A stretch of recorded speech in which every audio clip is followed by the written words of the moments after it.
Zampala. I'm Yeshey Choeki. I work as one of the special education teachers in Mongar Middle Secondary School.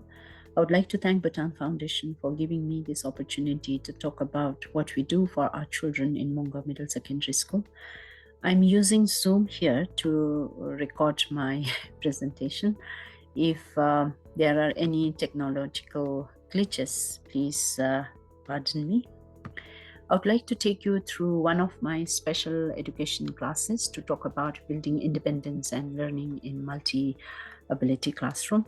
As a teacher of children with diverse learning needs and abilities, we are concerned about meeting their academic and curricular goals, but we are also concerned about how they see themselves, their self-confidence, their self-esteem, and it became imperative for us to identify our children's needs and help them learn how to respond when they are not able to do something.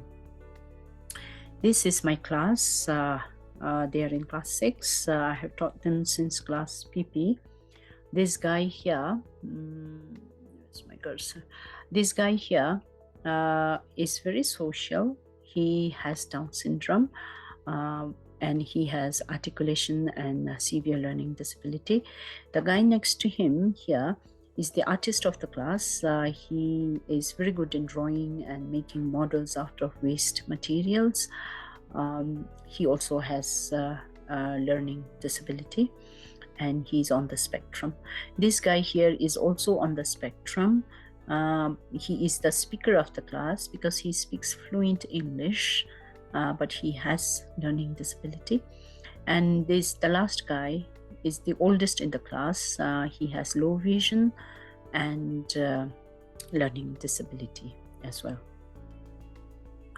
This year, with the help of Dr. Namita and Ms. Anu Alex, I have started project-based learning for this group. One of the topics for the project was jobs and work in my community. I selected this with the main purpose of letting my children understand the different jobs in the community and to begin exploring pre-vocational options for themselves. The project was structured with different kinds of activities which enabled learning across developmental domains and fulfilling the competencies and objectives from the DCP-DIS-FLC, Functional Learning Curriculum Framework. Talking about different activities, I had them discussing about jobs that they already know, jobs of their family members, relatives, neighbors, people they know in the community. We discussed about how different jobs enable us to function interdependently in our community. We also had research to encourage and develop their research skills. They were made to use library and internet to access information about different jobs, what each of these jobs entails, the skills needed for each of these jobs, and the tools that they used. We decided to interview people doing different jobs in the community to learn about these jobs instead of talking about it in the classroom. So we planned whom to interview, when to interview, where, what information is required, how the information will be collected. And we also visited different environments to observe what people do at different jobs. And they also planned about what each one of them would do during the visit and during the interviews. This involved a lot of decision making as a group. It also has literacy activities where they were writing, discussing and writing permission letters from the interviewees, from the principal, and documenting and also writing questions. And they were also volunteering for a specific task, and they worked as a team to collect information. Then we documented their learning and information gathered from all the activities in different ways. They also reflected on their learning, what they already knew, and what new things they learned, the kind of jobs that they were interested in, and they also gave reasons for finding that particular job interesting, and the skills that they already have, and the skills that they would need to learn to take up that job later in life. Working with a diverse group of learners, every time I planned my lessons, I had to consider how I can enable every student to participate well and independently, and if these differentiated activities were meaningful for each one of them. I would like to take you through some examples of how we adapted instructions and materials. For the guy with Down syndrome, to ensure an effective communication system, I had picture cards with vocabulary related to jobs and the tools that they used, so that it could enable him to participate independently. For the guy on a spectrum who had this difficulty of constructing a complete sentence, I used cue sheets, vocabulary cue sheets for nouns, adjectives, and verbs in different tenses related to jobs and tools used, so that helped him to construct a complete sentence independently. The research part of the project allowed for a lot of information and technology goals from the FLC to be achieved. They were learning to use a computer. They were learning to hotspot the laptop to my mobile phone. And then they were also learning how to do an information search, saving and organizing this data in a folder and also on a Word document and printing them off. As all of my children needed step-by-step instruction to do something, I made a step-by-step visual with written instruction chart on how to access information from the internet. They needed one-on-one guidance for this process in the beginning, but through the weeks, they could independently and easily complete a specific task referring this instruction chart.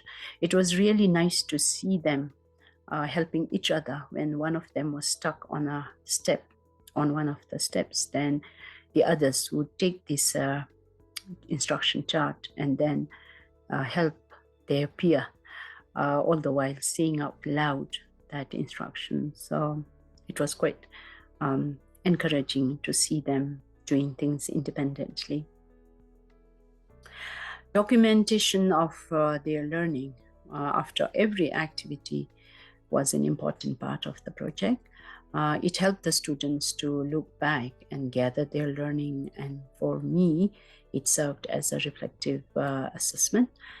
We had our students document in different ways. So for the guy on the spectrum, the artist guy, it was easier for him to think in pictures. So I made him draw pictures of what he did. So this is an example after the interview. So he remembered these three things from the interview.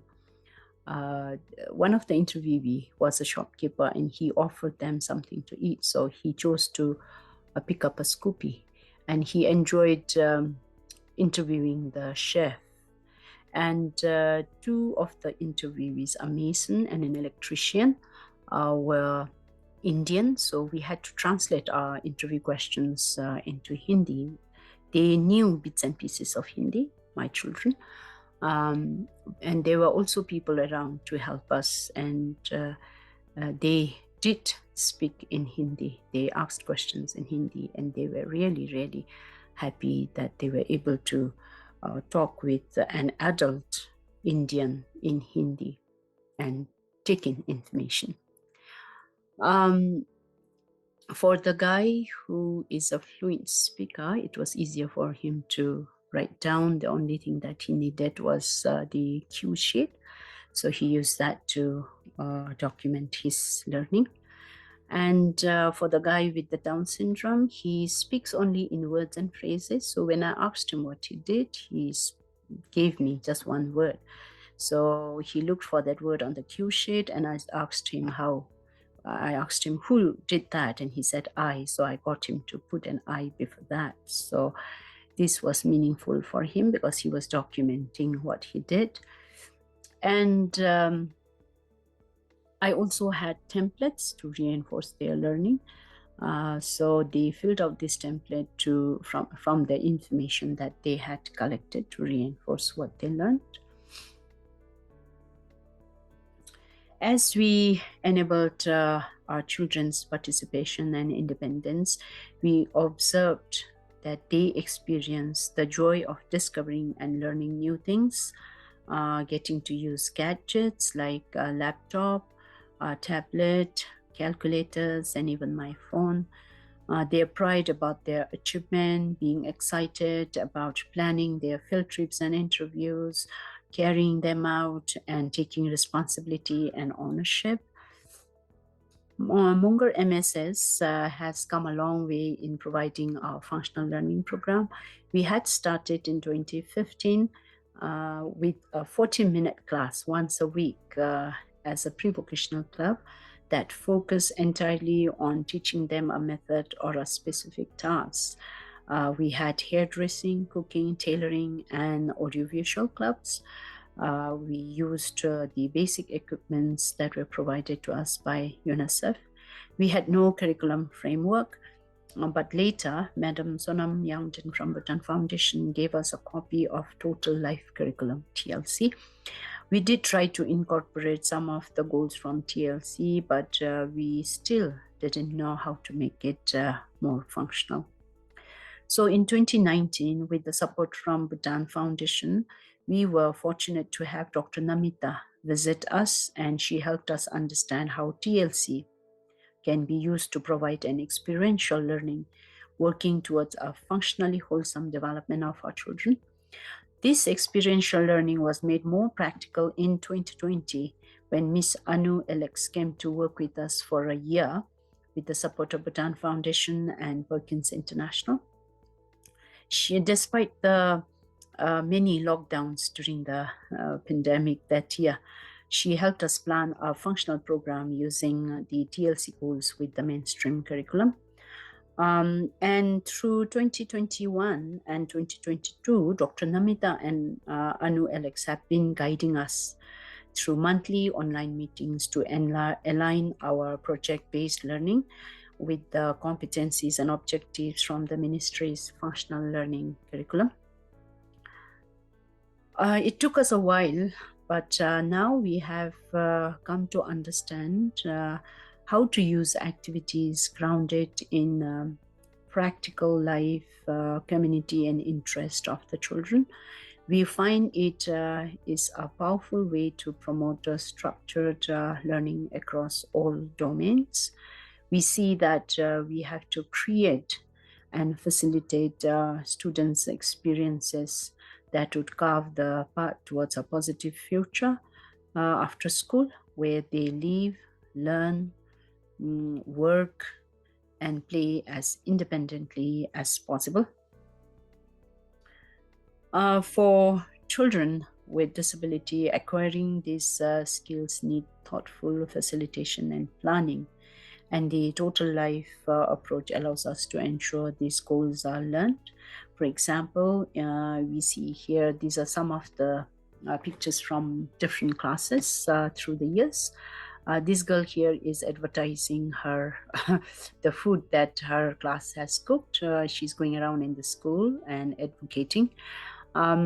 This group of boys here, my boys, are together baking cookies, and we also have paper bag making. So these two students here have gone with their teacher to the medical store in the town who has been kind enough to take in all of our paper bags. So they have learned how to interact with customers, how to ask for the price of the paper bag, then calculating how much they are getting, and then bringing it back to their friends. At the end of the year, we put up an exhibition of all that they have learned, the products that they have made. We had weaving and tailoring classes, we had arts and crafts classes, we had carpentry classes. So all the products were put together and they were putting up for the exhibition and selling it off when people were interested to buy it. So we realized that the importance of not only teaching literacy and numeracy skills, but also teaching them the work skills and habits to become an independent, productive citizen is crucial for special education teachers to remember. For children with disability, acquiring these skills needs thoughtful facilitation and planning, and the total life approach allows us to ensure that these goals are met.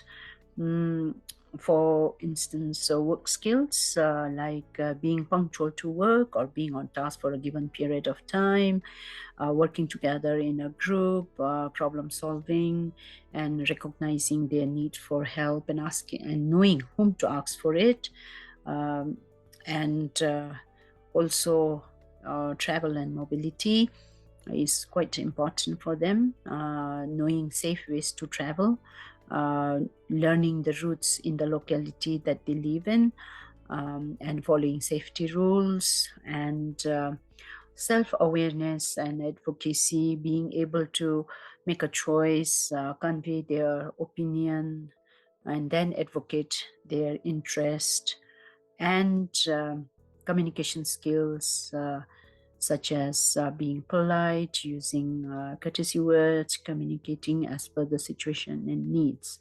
All of these skills need to be taught explicitly to our children with disabilities to build their essential skills for an independent community life. We also don't forget to put in fun and leisure. This was during our interview in the town, so they had ice cream of their choice and they loved it. We do have challenges, a lot of it in various areas, but we are hopeful that we will be able to transition our children with disabilities into meaningful higher learning opportunities, work and community life after school, with an approach that looks at positive future, that focuses on equipping our students with crucial skills through their school years, and involving their family and all the stakeholders. Smooth inclusion is possible. If we know where we want to go, we can always find our ways. And that is what we believe in. And with that, thank you. Rashid Alek.